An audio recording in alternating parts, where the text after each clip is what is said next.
Welcome to episode 153 of Gracefully and frankly the international edition.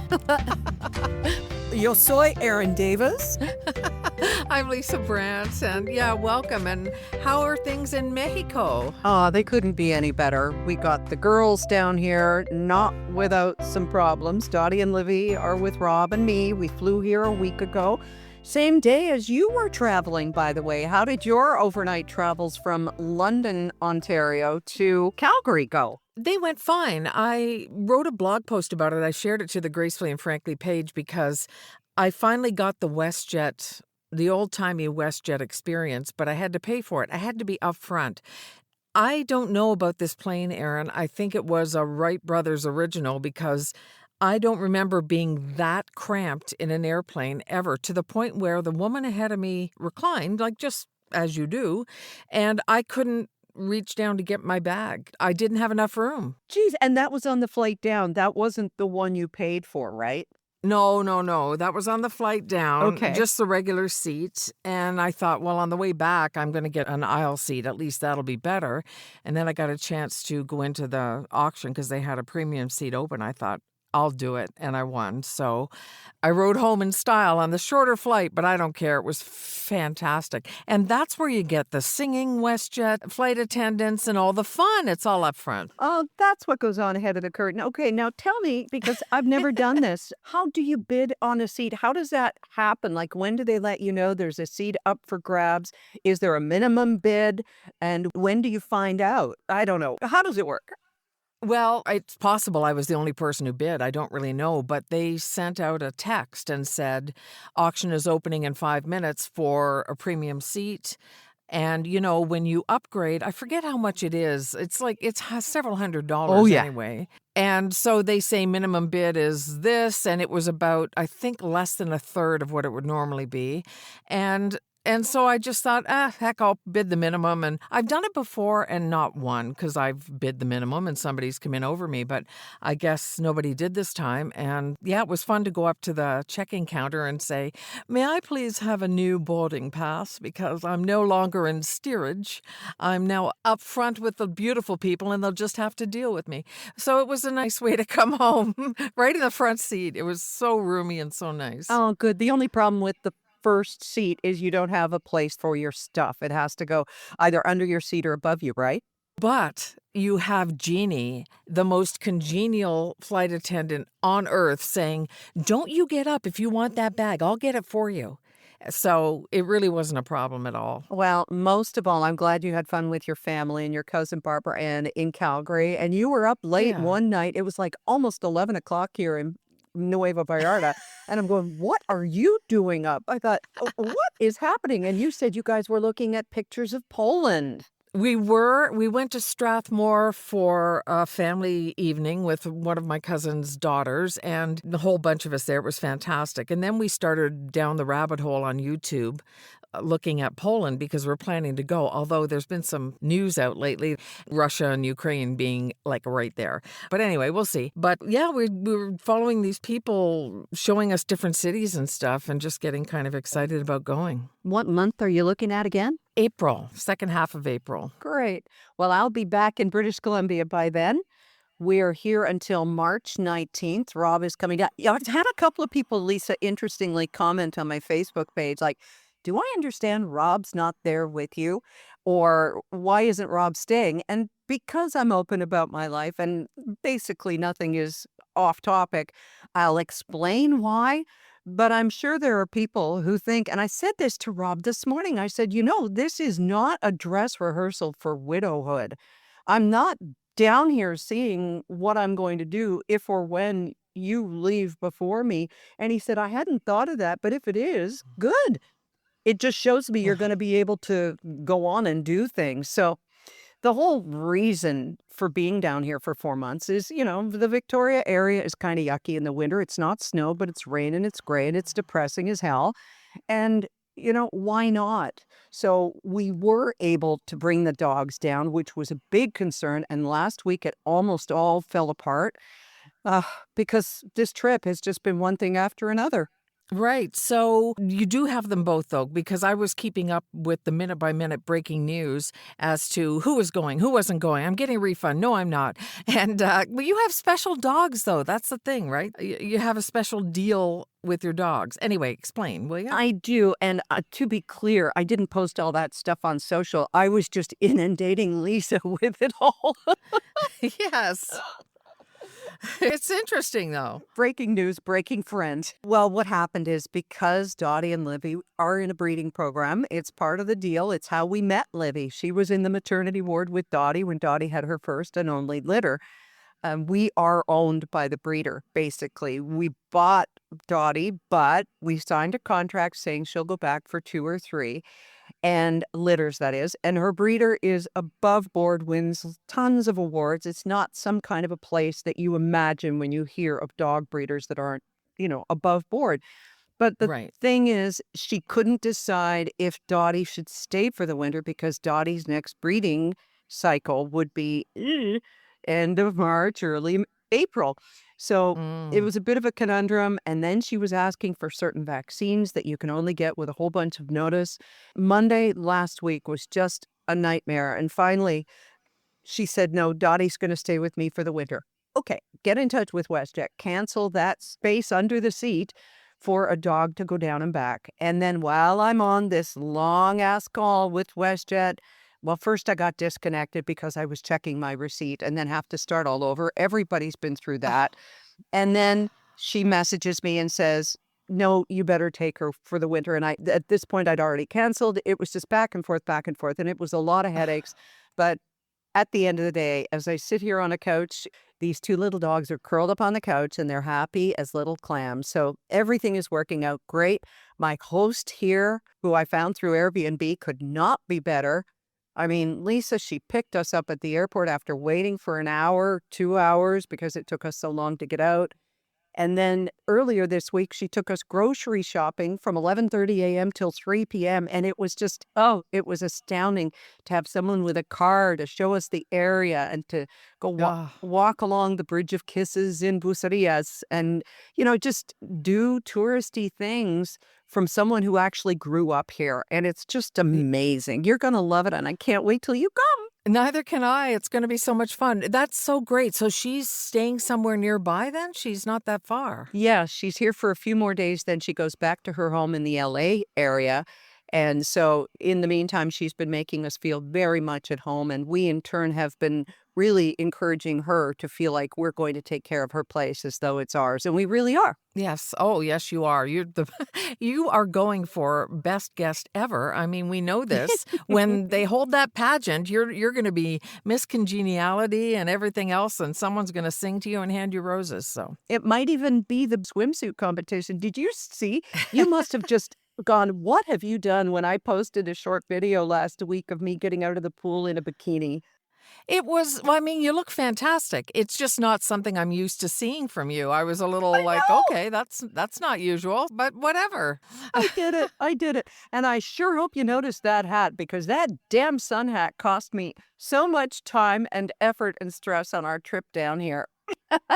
Oh, you had to run back and get it or something? There were so many things could have gone wrong last week on our travel day, and I was really worried about it, as you know. I mean, travel is stressful to begin with, but add 2 dogs into the mix and international Yeah. travel and a different language and the whole thing. People know this is what happens, and a lot of people shy away from it for that reason. Mhm. But yeah, we get down to the cab, wonderful taxis there for 6 a.m., and then we're loading stuff into the car, and I said, "My hat." So I ran back up to the condo. There it was, hanging on the closet door, just where I'd left it, so I wouldn't forget it. Grabbed my big sun hat that couldn't go in the suitcase because it's new and it would have been crushed. Okay. So I'm wearing it through part of the airport, looking like an idiot, and then carrying it onto the plane. Rob puts it up above with the rolling hand luggage. And sometime during the flight, remember, they warn you your luggage may shift. Well, it did. Yes. The hat got lost. And Rob didn't even think to look for it when we were loading off the plane. I'm carrying the dog carriers, he's got the luggage. It's a lot. So we get all the way down the long walkway. We're nearing customs. And I said, "Where's my hat?" So, like a fish swimming upstream, he had to go back onto the plane. We were so early off the plane. We weren't at the front of the plane, but we were, in the first 8 rows. He had to go all the way back, get my hat. So then we're behind our airline worth of people and another one that had come in the ensuing time. So it took like hour and a half to get through customs. So I got my damn hat. And the hat is going to get used, and I've promised it to you. I bequeath my crown to you while you are here, Miss Lisa. Aaron, Rob is just the best. It's like there's no question. I'm going back for your hat. That's wonderful. Did he maybe not notice it when he was getting the bag out of the overhead? Maybe, but it's not the kind of you usually carry with you. Yeah.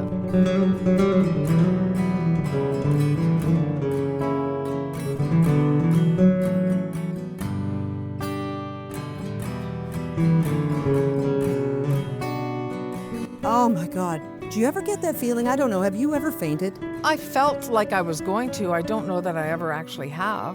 What's it feel like? Oh, I don't know. Just like you're falling asleep really fast. That's what I remember. Okay. Because with me, and this has only happened once before, and again, it was like the first full day in a hot place on vacation, so probably not hydrated, no hat, and hadn't eaten anything, and a lot of walking. Yep, great combination, so smart. And we went into this little local area, very much local. I had someone say, "Oh, if you stay there, you're not getting the real Mexico." Well, yeah, we really are because we're struggling to speak our Spanish. We're walking the cobblestone roads. We're seeing all the stray dogs, like your brother's dog, Nacho. Yeah. And we're just really experiencing it. But I was in one store and I had to kind of grab onto a shelf because remember when your black and white TV used to go to static? Yes. That's what it looked like, Oh, and then my stomach started to turn, and I thought, "I'm gonna lose everything in here. If I don't fall down, something naturally bad is gonna happen." So I made my way out of the little store, sat down on the dusty curb because there wasn't a seat or anything, and I said to Rob, "I'm gonna need you to get me some water." So he went in with my wallet and bought me a water, and I sat there and sipped, and I was okay, but right away, I realized it was my fault, my mistake, and it's not a walk around the block in Sydney. This is a whole different kind of punishing set of circumstances that you have to prepare for. right. Absolutely. Well, I'm glad you didn't go ass over tea kettle. You could have hit your head. Anything could have happened. I know, and I would have ended up buying something extremely expensive and extremely stupid, which I know it's early in the show, Lisa, but I think we can't hold off on this anymore. It's time for This Week in Totally Stupid or Twits. All right, let us have it. Oh my God. So, can I be the twit this week, even though Keith Urban played at Mar-a-Lago? Can I be the twit this week? Yes, please. Okay. So, in preparation for the trip, I decided I wanted to buy a few things for my particular set of dietary choices, which are keto.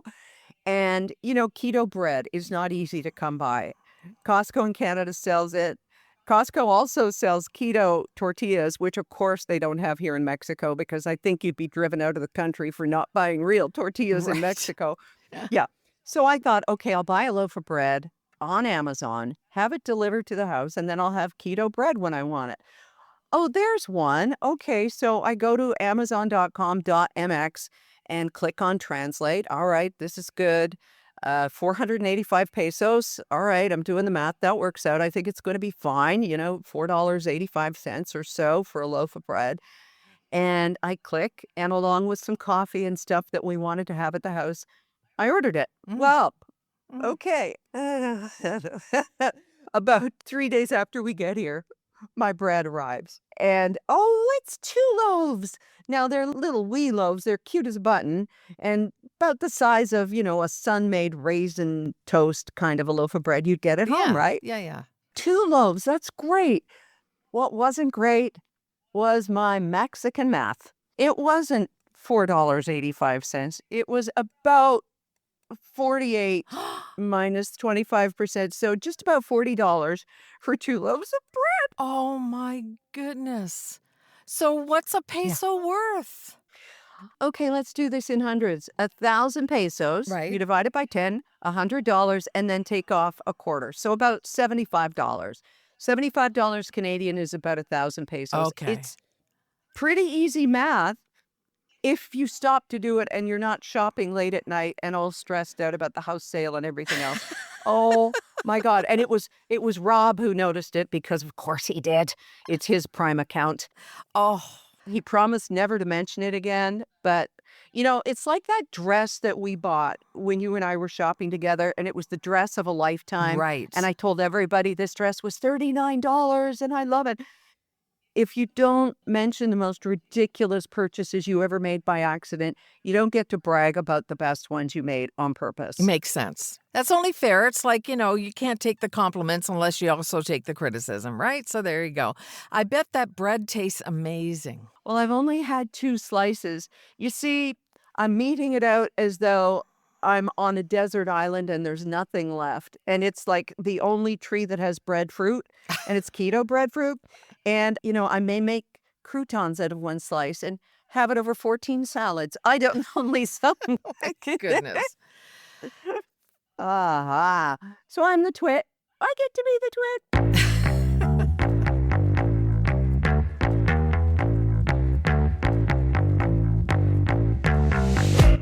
Part of the expense with things like keto and gluten is the stuff they take out. And honestly, on a logical level, it doesn't make sense. It's like buying a de-alcoholized beer and paying for the same as if it had the alcohol. It's like, wait, you took the fun out. Why is this the same price? More, much more in many cases.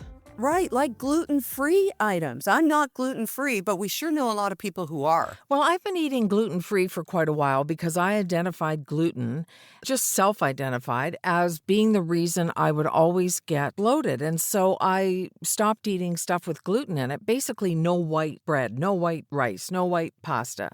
And it seemed to be working for me. And then, of course, keto comes along, and I love the low-carb lifestyle too, but that's not always gluten-free, right? So there's some new information about gluten and about how many people are avoiding gluten. New studies are showing that if you expect gluten to bother you, basically, it will, and that a lot of us have gone gluten-free unnecessarily, and I think I might be one of them. There are people, of course, we're not talking about anybody with celiac disease.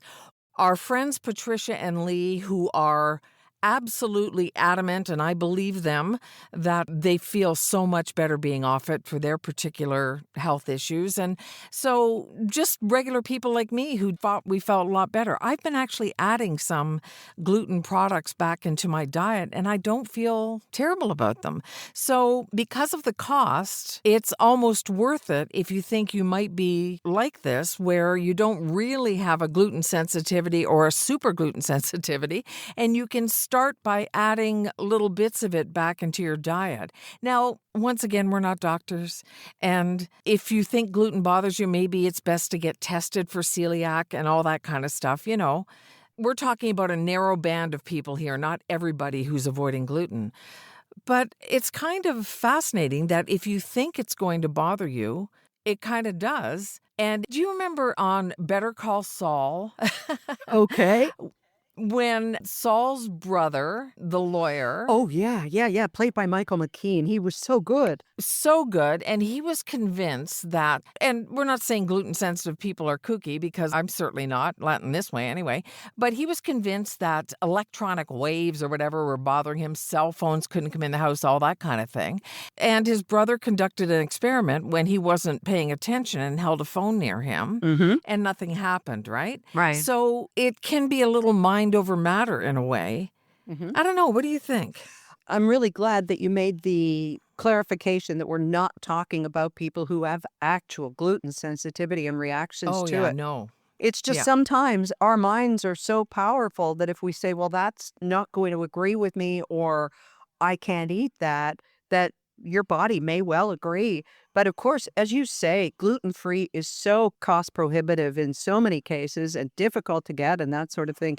If you can ease a bit back into your system or the good stuff, if you can stick with Italian wherever you can find it or whatever. Again, I don't know what I'm talking about here, but you do from this study that was released. And Yeah, it's interesting. Yeah, only insofar as I've had the experience of cutting it out of my life, and I still think I don't like white food. Am Mm, I a food racist? I think you are. I don't like white pasta, white rice, white bread, any of that stuff. To me, I look at it and I just see sugar, just for me. Yeah, and there's the processing that goes on too. They're finding so many Yes. more young people are having colon cancers because so many people eat processed foods.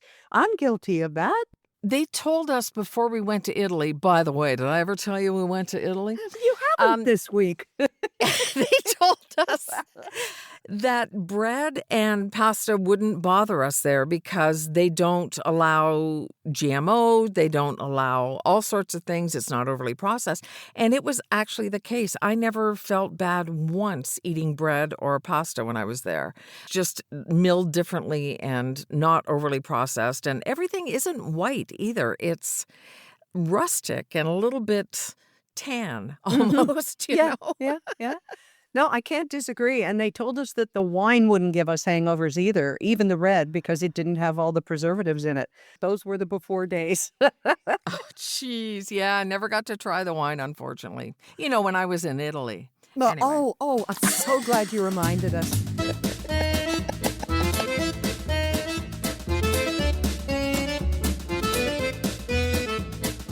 On your recent glamorous trip to Western Canada, I know you took your envy pillow, but what's the latest with them? They've got something big going on right now.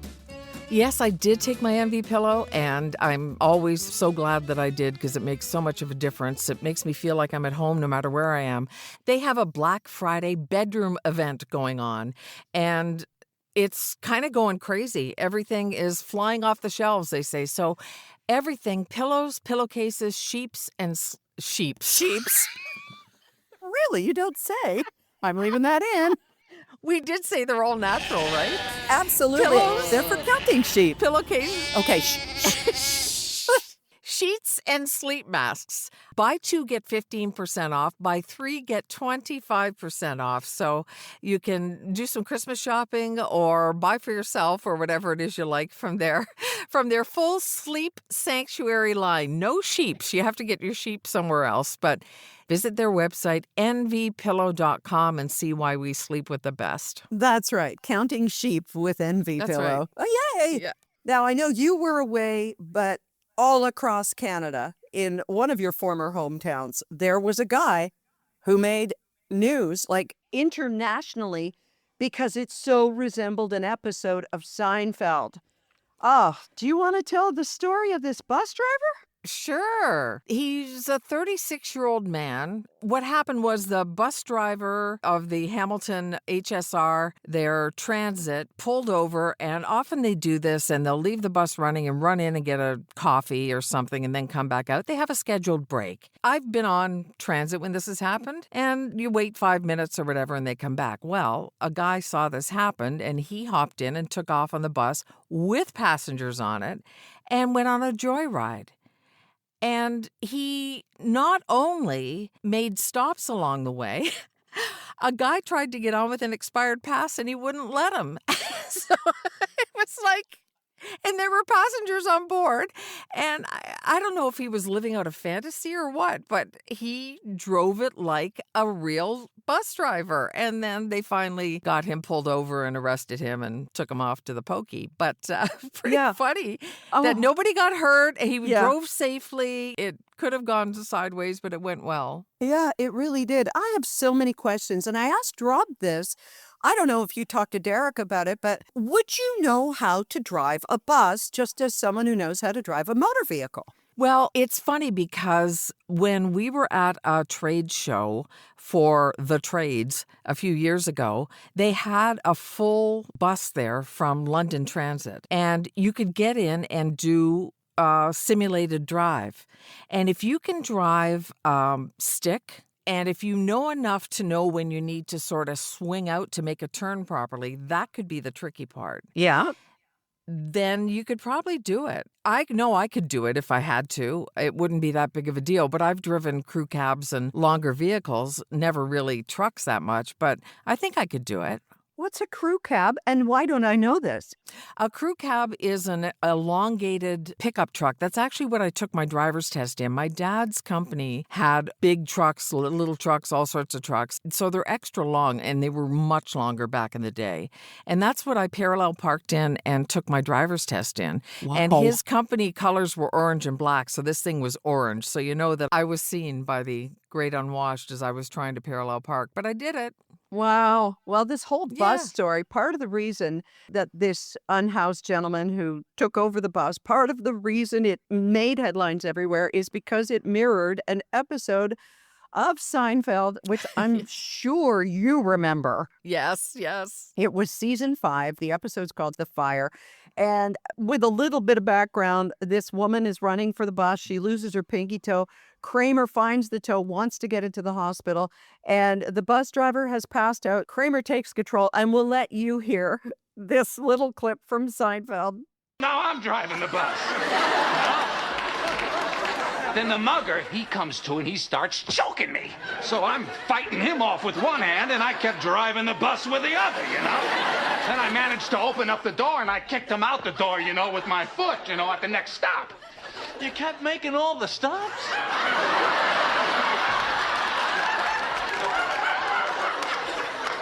Well, people kept ringing the bell. Yes, he kept making the stops, and that was Yeah, the and the way Jerry's voice goes too. You kept making all the stuff, and that's what this guy did. So maybe it was his fantasy. Who knows? who knows? Oh.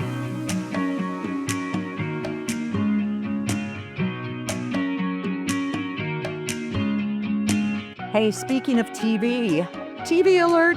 Netflix today is dropping the 2nd season of the delightful Ted Danson show, Man on the Inside. That's going to be so great. Yes, really looking forward to that. And another recommendation I have for you is, if you don't mind some swearing, is the Eddie Murphy documentary. Oh, I saw that. Yes, it's so good. Yeah, it really was. Can't remember if I came away from it feeling like I got more insight into him. I had to go online to find out later what happened to his beloved brother, Charles. Yes, I did too. Yeah, died of leukemia. Eddie keeps things very, very, very close to the vest. He's so intensely private. Yeah, I did get some things from it. I just really came away respecting him even more, not just for his talent, but for his thoughtfulness and his calmness and his willingness to take care of 10 children and all those things. Right. And the funerals he paid for comedians Yeah. like Red Fox, who didn't Yeah. have a pot because of IRS problems and not paying taxes. And the whole anecdote about James Brown telling him, bury your money in the yard. Oh, how did that work for you, James? It's so funny. He tells a good story. He really does. Does he ever? Yeah, that is a very good one, too. And we've got some more recommendations for you next week because, of course, our time down here has been a lot of Netflix. Some more great watches for you next week on episode 154. But hey, something else we have to recommend is Sierra Still is having a big sale right now to round out this month of November. Starting today, November 20th until December 1st, they are doing a buy two, get one free promo. And you can add 3 items to your cart, and the item with the lowest value is automatically free at checkout. Isn't that Whew. great? Yeah, that That's is great. fantastic. And Yeah. with the promise that you'll feel a difference in 14 days, those knees could be working really well for bending down around the Christmas tree or getting back up on the ladder for taking down the lights when the time comes. The discount of 14% you usually get for GF, no, this supersedes that discount. But look, it's like buy 2, get the 3rd free. And here's where you find out more. At their website, Sierra, like the mountains, SIL.com. Just check it out, see the different products, and find one that's right for you. Yay! So you took your cousin Barbara and some of our G&F stuff too, eh? I did. Well, she showed up wearing the T-shirt. The Queenagers t-shirt. Yes, she bought a Queenagers t-shirt some time ago, and she was wearing it at the airport, so that was really the pièce de résistance. I guess so. Although in Calgary, of course, they call it the piece of resistance, but That's right. Calgary gonna Yeah. Calgary, yeah. Um, Lots of protests going on, too, in Calgary. There's a lot oh, of that yeah. going on. Yeah, against Danielle Smith. Hey, and if they show up on CBC News wearing a Queenagers t-shirt, that's even better. But we also got a picture from big-time Queenager Carol Clark wearing her Queenager t-shirt and a GNF heart pendant to the Jan Arden concert in Belleville. So thank you, Yes. Carol, for representing. That was just fantastic, and so was the show, she says. Really appreciate it. Oh, I can't imagine it would be anything but wonderful. Yeah, I bet Jan fills her shows with stories of her love in Iceland, and boy, that is a long distance commute. I know you're in love with a maitre d' in Italy, but oh, I mentioned Italy again. Darn me. Ugh. Was I in Italy? Oh, that's right, I was. In fact, Yeah. he shows up kind of in one of your books, but I'm not going to say any more than that. He's sort of a character, and you're just going to have to read the Felicity and Mitzi series. That is available on gracefullyandfrankly.com, along with our t-shirts and our pendants and everything else that you might want for stocking stuffers or just that queenager on your list. Well, my dear, I hope you enjoy your sun hat and your sunshine. And in a couple of months, I'm going to be there to soak some up with you. I know, it's no Italy, but Italy do. Hey, Derek was going to Italy, so I went too. And you're in Mexico, so I'm going there. I go where my people are. Yeah. And the dogs. So thanks so much for joining us this week for episode 153. We love and appreciate you, and we'll talk to you here next week. We will.